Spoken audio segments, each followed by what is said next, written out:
پاکستان کې د جهاد زبردست وخت ټي ټي پي تیاری نیسي.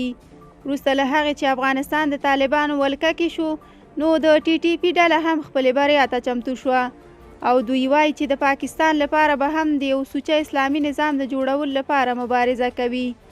هغوی وویل چې اوس پر دې چمتووالی نیسي چې د پسرلي د عملیاتو او پاکستاني ملیشو د هلاکت لپاره وسلې او مهمات تیار کړي. د پاکستان ویره راپورونه دا دي چې په دې ساړه ژمي کې هم د نورو کلونو په پرتله تازه تیر شوي 2021 زیږدیز کال خورا خونړی او ټي ټي پي خپلې حملې په 100 کې 50 سلنه زیاتې کړې وې چې له دې سره یې پاکستان د ورختایي وروستي حد ته رسولی و.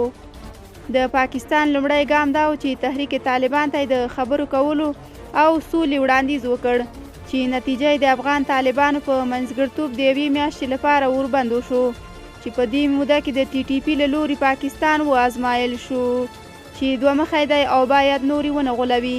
همداسې وشو. کله چې له پاکستاني دولت سره د دوی اوربند پای ته ورسېده نو ورسره سمدلاسه دا اوربند ختم او بیرته جګړه پیل کړه.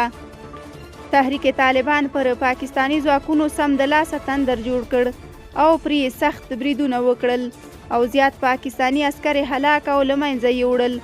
تحریک طالبان اوس د خپلې بریا لپاره ځانګړي خوبونه ویني او وایي چې په پاکستان کې به هم اسلامي شریعت او اسلامي حکومت رامنځته کوي.